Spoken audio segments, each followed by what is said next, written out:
నమస్తే. Big breaking news చూస్తున్నాం. AP రాజకీయాల్లో సంచలనాలకు తెరలేస్తున్నాయి. ముఖ్యంగా నిన్నటి ఘటన, వినుకొండ ఘటన తర్వాత రాష్ట్ర రాజకీయాల్లో పెను మార్పులు చోటు చేసుకోబోతున్నాయి. ముఖ్యంగా ఢిల్లీ నుంచి ఒక కీలక నేత నుంచి వైసీపీ అధినేత మాజీ ముఖ్యమంత్రి జగన్మోహన్ రెడ్డికి ఫోన్ కాల్ వచ్చింది. ఆ ఫోన్ కాల్ ఎవరన్న దానిపై ఇప్పుడు అటు టీడీపీతో పాటు ఇటు వైసీపీ వర్గాల్లో కూడా చర్చ సాగుతున్నటువంటి పరిస్థితి నెలకొంది. ఎందుకంటే ఆ కీలక నేత ఢిల్లీ నుంచి తన కాల్ చేశాడు. సో దీంతో బెంగళూరు నుంచి ఉటావుటిన నిన్న ఏకంగా జగన్మోహన్ రెడ్డి తాడేపల్లికి చేరుకొని తమ కార్యకర్త కుటుంబాన్ని పరామర్శించారు. సో ఈరోజు పార్లమెంటు ఎంపీల భేటీ తన నివాసంలో ఏర్పాటు చేశారు. సో వీటన్నిటిని సైమల్టేనియస్గా చూసుకుంటే టీడీపీ నేతల్లో కూడా వణుకు మొదలైందని చెప్పుకోవచ్చు. ఎందుకంటే ఎన్డీఏలో టీడీపీ భాగస్వామి అయినప్పటికీ కూడా రాజ్యసభలో సంఖ్యాబలం వైసీపీకి ఎక్కువగా ఉంది కాబట్టి సో జగన్ డిమాండ్లకు మోడీ ప్రభుత్వం తలొగ్గుతుందా అన్న భయం, టెన్షన్ టీడీపీ నేతలను వెంటాడుతుంది. ఇక వైసీపీ వర్గాల్లో కొందరు కీలక నేతలకు మాత్రమే అంటే ఢిల్లీ నుంచి వచ్చిన ఫోన్ కాల్ ఎవరన్న దానిపై కూడా కొందరు కీలక నేతలు మాత్రమే సమాచారం ఉంది. ఇదే విషయంపై జగన్మోహన్ రెడ్డి చాలా రహస్యంగా ఉంచండి అని చెప్పి కూడా పార్టీ ఆ కీలక నేతలకు చెప్పినట్లు తెలుస్తుంది. ప్రస్తుతం మనకు అంటే జగన్ పార్టీ వర్గాల అందుతున్నటువంటి విశ్వసనీయ సమాచారం ప్రకారం ఇటు అంటే రాజ్యసభలో బలం లేనందున ఈ నెల 23 నుంచి పార్లమెంట్ సమావేశాలు జరుగుతున్నాయి కాబట్టి రాజ్యసభలో తమకు మద్దతు ఇచ్చేందుకు అమిత్ షా నుంచి ఐదర్ మోడీ నుంచి ఫోన్ వచ్చిందా, లేదంటే ఇండియా కూటమిలో ప్రస్తుతం అయితే జగన్మోహన్ రెడ్డి లేరు, మిగతా పార్టీలు ఉన్నాయి. అక్కడ రాహుల్ గాంధీతో భేటీ అవుతారన్న ప్రచారం ఈ మధ్య జోరుగా నడుస్తుంది.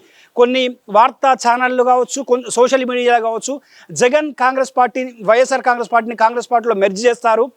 సో ఇక జగన్ కాంగ్రెస్తోనే ప్రయాణం చేస్తారన్న వార్తల నేపథ్యంలో రాహుల్ గాంధీ నుంచి ఫోన్ కాల్ వచ్చిందా అన్నది కూడా తేలాల్సి ఉంది. మొత్తానికి మాత్రం ఎవరి నుంచి వచ్చింది, ఇటు బీజేపీ ఎన్డీఏ నుంచి వచ్చిందా, లేదంటే రాహుల్ గాంధీ ఇండియా కూటమి నుంచి వచ్చిందా అన్న సస్పెన్స్కు తెరపడాలంటే ఖచ్చితంగా ఈ నెల 24 వరకు ఆగాల్సిందే ఖచ్చితంగా. ఎందుకంటే ఇటు టీడీపీ నేతల్లో కూడా భయం స్టార్ట్ అయిందని చెప్పుకోవచ్చు. ఎందుకంటే ఇన్ కేస్ మోడీ కావచ్చు, అమిత్ షా కావచ్చు కనుక జగన్ డిమాండ్లకు కనుక తలొగ్గితే ఖచ్చితంగా అంటే రాజ్యసభలో వాళ్ళకి బిల్లు పాస్ కావాలి కాబట్టి జగన్ డిమాండ్లకు కనుక తలొగ్గితే అది టీడీపీకి ఇబ్బందులు తప్పవని చెప్పుకోవచ్చు. ఎందుకంటే ఇప్పటికే ఎల్లుండి కేంద్ర బడ్జెట్ ప్రవేశపెట్టబోతున్నారు. ఆ బడ్జెట్లో రాష్ట్రానికి నిధులు రావాల్సినంత రాకపోవచ్చు అని కూడా ఇటీవల ఎంపీలతో జరిగినటువంటి సమావేశంలో స్వయంగా ఏపీ సీఎం చంద్రబాబు చెప్పినట్టు కూడా వార్తలు వచ్చాయి. ఎందుకంటే మనకి ఇవ్వాల్సి వస్తే ఇతర రాష్ట్రాలకు కూడా కేంద్ర బడ్జెట్లో అధిక స్థాయిలో నిధులు కేటాయించాల్సి కాబట్టి ముఖ్యంగా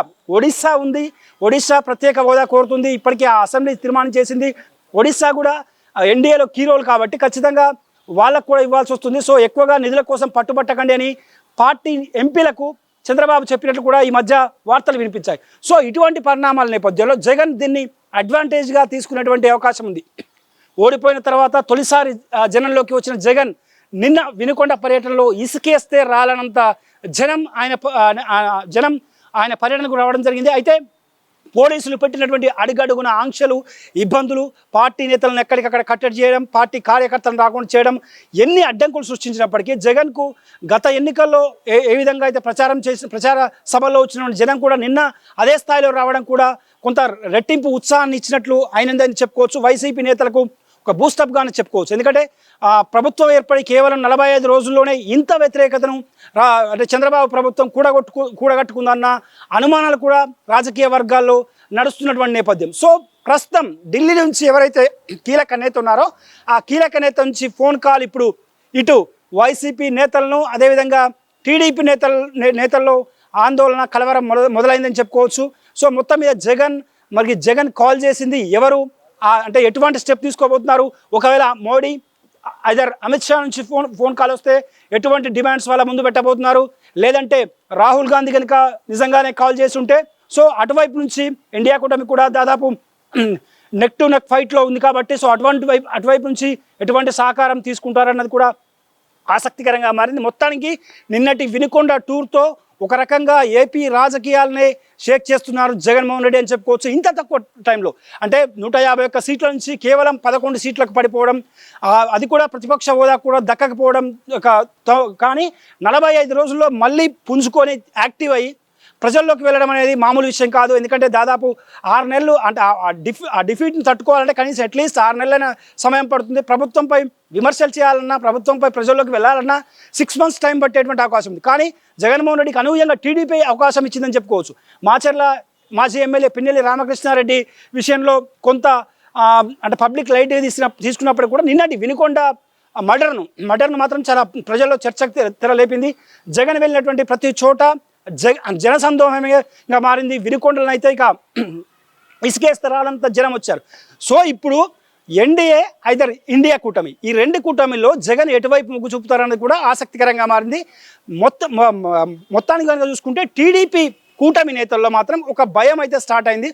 ఒకవేళ అమిత్ షా నుంచి కనుక జగన్ కాల్ వచ్చినట్టయితే అది మాత్రం టీడీపీకి చాలా ఇబ్బందికర పరిస్థితి తీసుకురావచ్చు. ఎందుకంటే ఇలాంటి వాటి మీద హత్య రాజకీయాల మీద ఆయన ఫోకస్ చేశారు కాబట్టి ఖచ్చితంగా బీజేపీకి ఇది టీడీపీకి ఇది డిసడ్వాంటేజ్గా మారేటువంటి అవకాశాలు ఉన్నాయి. సో ఈ నెల 24 తర్వాత క్లారిటీ వచ్చేటువంటి అవకాశం ఉంది. 24లో ఢిల్లీ ధర్నా తర్వాత ఢిల్లీ పెద్దలను ఎవరెవరిని జగన్మోహన్ రెడ్డి కలవబోతున్నారు, వారితో పాటు ఇండియా కూటమి నేతల్లో ఎవరితోనన్నా భేటీ కాబోతున్నారు అన్నది కూడా చూడాల్సింది. గతంలో జగన్మోహన్ రెడ్డి అఖిలేష్ యాదవ్ కావచ్చు, అదేవిధంగా మమతా బెనర్జీ కావచ్చు, స్టాలిన్ కావచ్చు, వీరందరితో కూడా గతంలో ఆయన ఉమ్మడి రాష్ట్రంలో ఉన్నప్పుడు ఆయన ప్రతి ముఖ్యమంత్రిని కూడా ప్రతి ప్రతిపక్ష నేతను కూడా కలవడం జరిగింది. సో వీరందరితో కూడా ఆయనకు సత్సంబంధాలు ఉన్నాయి. ఈ నేపథ్యంలో ఆయన ఎటువంటి స్టాండ్ తీసుకోబోతున్నారు, మరి ఢిల్లీ నుంచి జగన్కి ఫోన్ చేసినటువంటి ఆ వ్యక్తి ఎవరు, ఆ నేత ఎవరు అన్నది కూడా తేలాల్సి ఉంది. సో మొత్తం మీద మాత్రం ఏపీ రాజకీయాల్లో మాత్రం ఇది పెను సంచలనంగా మారబోతుంది.